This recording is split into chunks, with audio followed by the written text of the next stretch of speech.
So today we're finally going to work on the stencil for my Avon tires so we can paint them up. The first thing that I did was obviously create a stencil on the computer.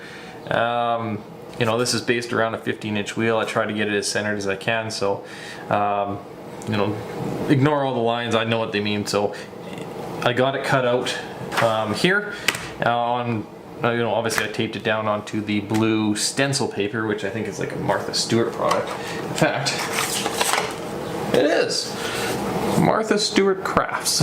Anyways, the point is, this is an adhesive-backed paper, so you know I can peel that off, stick it onto the tire, you know, mask it off, and then paint it up. So that should be pretty easy. Get yourself a sharp utility knife because you want to make sure this cuts through. Obviously, you're going to want to put it on some sort of, you know, cardboard surface or something so you don't damage your table or whatever. Anyways, let's finish off the cutting this out and then we can transfer it onto the tire.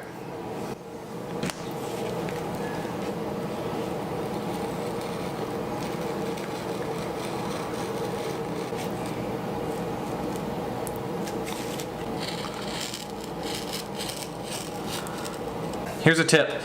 Don't use a thick corrugated cardboard. I mean, this one's still rather thin, but it's enough that when you're cutting through, it can create the cause the blade to shift, and you don't get a perfect line cut.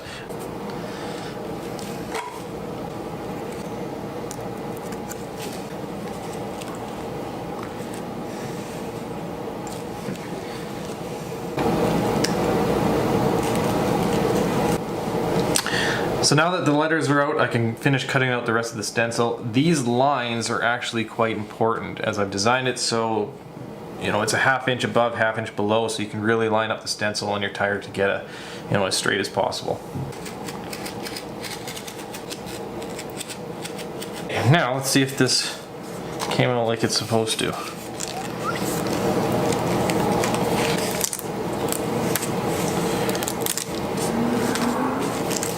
There you have it. So, we have a stencil. This unfortunately will not be reusable because I'm going to be sticking onto the tire, and when I rip it off I expect it to be damaged. So I'm going to have to make 4 of these, unfortunately. So I'm going to try to maximize the use of my paper by flipping that over and you know, not using as much of this paper. So, okay, onto the tire. So the next step is to prep the tire. So the first thing you want to do is figure out where you're going to lay your stencil. Now, being this is the front tire, I am choosing this spot right here where it's, you know, very open. There's not much lettering, and so that should work quite well. Once you have it figured out, I recommend taking your knife or whatever and cutting off all the little, you know, like the little hair deals that are on it. Just so you want as flat as a surface as possible, just to get the best finish.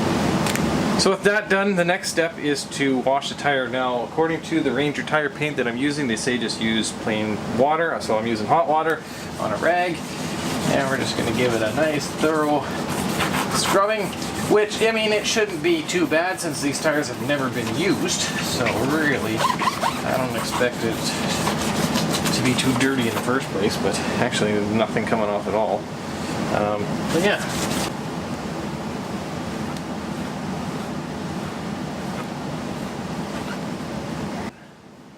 Alright, the stencil is on.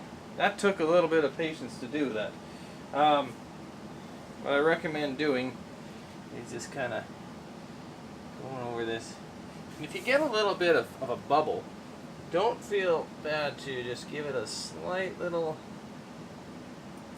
nick right there, because it sticks so well, you can really kind of maneuver it and manipulate it. So I'm going to give it a pretty good, you know, rubbing into the tires and all this kind of nonsense, because I don't want it to seep. You know, it's the lines. You want a sharp edge. Okay, we're all masked off, so we're ready to paint. I'm using a foam brush, obviously. I don't know if it's good or bad, but that's what I'm using. Put a couple thin coats on.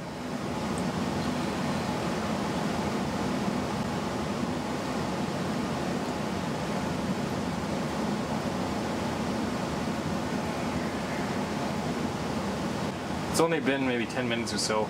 I'm sure this is still, yeah, it's not even that tacky. So we're gonna go with coat number 2 right now.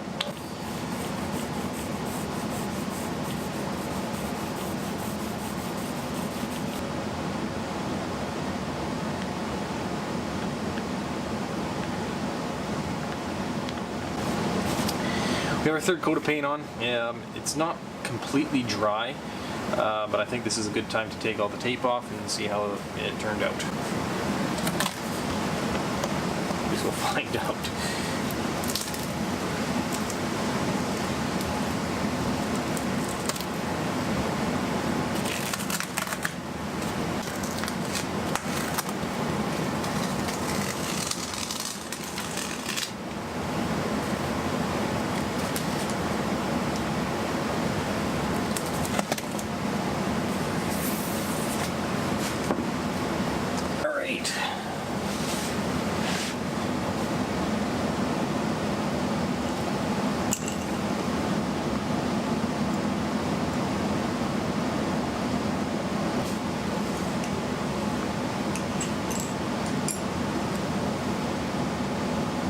So as you can see, we have a couple blemishes up in here.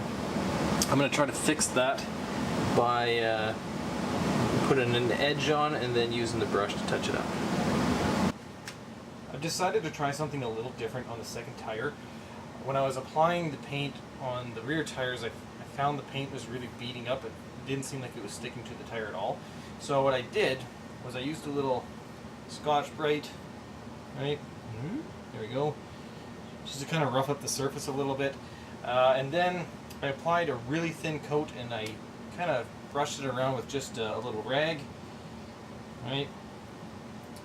And that left a much more even coat. So, you know, and as you can see, it's already dried up after just a few minutes. So, we'll see if that made any difference, but it gives me a little more confidence that this paint's going to stick to these tires. So I'll continue on. Well, we got the rest of the tires painted, and for the last 3 tires I used 4 thinner coats rather than the 3 coats before, and it turned out quite a bit better. This is a rear tire, and as you can see, that's how she looks. And of course, I don't know if I even showed this before, but that's what we used, the Ranger Premium Tire Paint. Now I used a little bit different of a strategy when removing the stencil. I used a knife and I just cut along the edges, so when I peeled it off it didn't tear as much, and I think it gave it a little bit of a crisper line. So let me know what you think. I know you guys want to see what it looks like on the car, but unfortunately I can't do that just yet, as next week I have some plans for the car which needs the tires that are currently on it. As usual, thanks for watching.